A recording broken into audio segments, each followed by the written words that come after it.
ਵਾਹਿਗੁਰੂ ਜੀ ਕਾ ਖਾਲਸਾ ਵਾਹਿਗੁਰੂ ਜੀ ਕੀ ਫਤਿਹ ਜੀ। ਸੋ ਅੰਮ੍ਰਿਤ ਵੇਲੇ का समा है।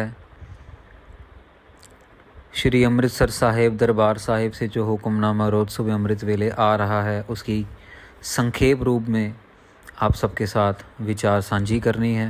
आओ अपने मन को एकाग्र करें और गुरु ग्रंथ साहिब महाराज के हुक्मनामे को समझने की कोशिश करें और उस हुक्मनामे को अपने जीवन में ढालने की कोशिश करें। धनासरी महल्ला पंजवा। पांचवें गुरु गुरु अर्जन देव जी महाराज धनासरी राग में ये शब्द उच्चारण कर रहे हैं। तुम दाते ठाकुर प्रतिपालक, ना एक खसम हमारे। हे प्रभु, सब दातों की बख्शिश करने वाला, सारी दातें तेरे हाथ में हैं। जो भी दात है, भले गाड़ी है, बंगला है, बच्चा है, पढ़ाई है, नाम है, सबका मालिक तू है, तू देने वाला है। प्रतिपालक, सबको पालने वाला है। ना एक खसम हमारे, हमारा और कोई खसम नहीं है, हमारा और कोई मार्गदर्शन करने वाला नहीं है। तू ही हमारा खसम है, तू ही हमारा हस्बैंड है, तू ही हमारा पति है।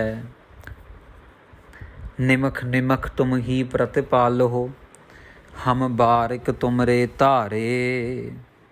गुरु महाराज कह रहे हैं कि एक निमख, हर एक पल पल में हमारी पालना करने वाला तू है, तेरे अलावा और कोई भी नहीं।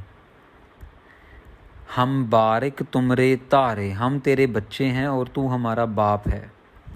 जैसे एक बाप, एक माँ अपने बच्चे की पालना करती है, उसको खाना पीना, रोटी, कपड़ा, सब कुछ, स्कूल की किताबें, हर एक चीज़ देती है, वैसे ही हमें देखना चाहिए कि परमेश्वर हमारा बाप है, हमारी माँ है और हम सब उसके बच्चे हैं और हमारी खुशी ही उसका सब कुछ है।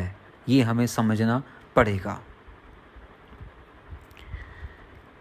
जेहवा एक कवन गुण कही है। अब गुरु महाराज एक अंतर ज्ञान की बात बता रहे हैं कि हम सबकी एक एक जीव है।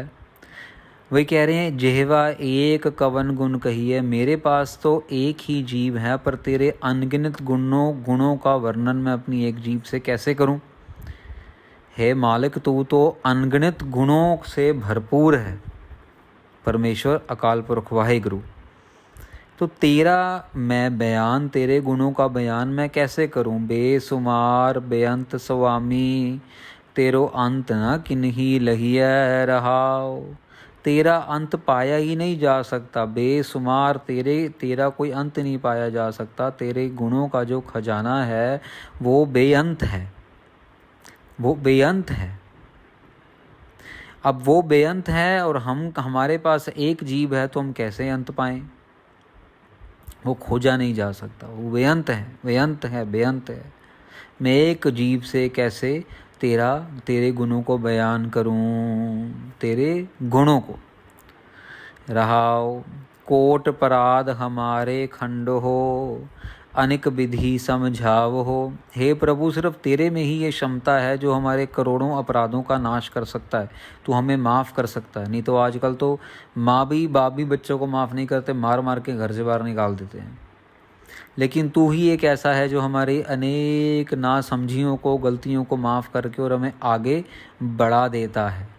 तू हमें अनेक प्रकार से समझाता है, जीवन की जुगती को समझाता है, हमें ये ज्ञान देता है कि वाहिगुरु वाहिगुरु, धन गुरु नानक का जाप करने से तुम्हें मेरे गुणों के खजाना, जो मेरे गुण हैं, परमेश्वर के गुण हैं, वो मिल जाते हैं। ये ज्ञान भी देने वाला तू ही है। हम अज्ञान अल्प मत थोरी, तुम आपन बिरद रखाव हो। महाराज, मेरे पास कोई ज्ञान नहीं है, मेरे पास कोई समझ नहीं है। सारी सूझ बीज अकल जो है वो सब आपके पास है, मेरे पास तो कुछ भी नहीं है, मैं बिल्कुल बेकार हूँ। और फिर भी आप कृपा करके अपना अस्तित्व जो है, आप अपना स्वभाव नहीं छोड़ते, अपना स्वभाव कायम रख के मेरे को जो है बार बार समझाते हो और अपने बिरद की रक्षा करते हो, अपने बच्चे की राखी करते हो। आखिरी पंक्तियों में कह रहे हैं, तुमरी शरण तुम्हारी आशा, तुम ही सजन सुहेले। महाराज हे प्रभु, तेरे सहारे तेरे आसरे मेरा और कोई सहारा नहीं है। तुम्हारी शरण, मैं तुम्हारी शरण में आया, तुम्हारी आशा रख के आया हूँ। तुम ही सजन सुहेले, तुम ही मेरे दोस्त हो, तुम ही मेरे मित्र हो, तुम ही मेरा सब कुछ हो, तुम ही मुझे सुख देने वाले हो। सजन सुहेले, सुहेले सुख, सुख देने वाले हो। राखो राखन हार दयाला, नानक कर के गोले। हे दयावान, हे दयालु कृपालु, मेरी राखी करो, मेरी रक्षा करो, मुझे सबसे बचाओ, काम क्रोध लोभ मोह अहंकार से बचाओ। मैं आपकी शरण में आया हूँ। मैं आपकी शरण में मालिक बन के नहीं आया, मैं आपका नौकर बन के आया हूँ। मैं आपके घर का गुलाम बन के आया हूँ। मैं आपका गुलाम हूँ, मुझे बख्श लो, मुझे माफ़ करो। इसी प्रकार की अरदास हम लोगों को भी रोज़ करनी चाहिए परमेश्वर के चरणों में, श्री गुरु ग्रंथ साहिब महाराज के चरणों में कि महाराज तेरी शरण में आए हैं, जैसे भी हैं तू रख ले, बस तू कृपा कर दे, रख ले। हमें ऐसा ज्ञान दे कि निमख निमख जो हमारी प्रतिपालना करने वाला है, पल पल में जो हमारे साथ है, हम उसके सेवा में लगे, हम उसका जाप करें, हम उसके नाम का जाप करें, हम उसकी संगत की सेवा करें और अपना अस्तित्व जो है वो मार दें, अपने आप को मार के, अपने आप को ख़त्म करके, अपने अहंकार को मार के, अपने आप को मार के मतलब अपने अहंकार को मार के परमेश्वर की बंदगी, परमेश्वर की भजन में लगे। यही अरदास हमें भी रोज़ करनी चाहिए। साध संगत जी, सो इतनी सेवा अपने परवान करनी। कल अमृत वेले फिर हाजिर होंगे आपके साथ। गुरु महाराज की कृपा से मुखार बिन से निकला हुआ हुक्मनामा हाथ लेके और उसे समझने की, उस पे चलने की कोशिश करेंगे। बोलते हुए कोई गलतियां रह गई हों तो आप प्लीज़ माफ़ करना। वाहिगुरु जी का खालसा, वाहिगुरु जी की फतेह।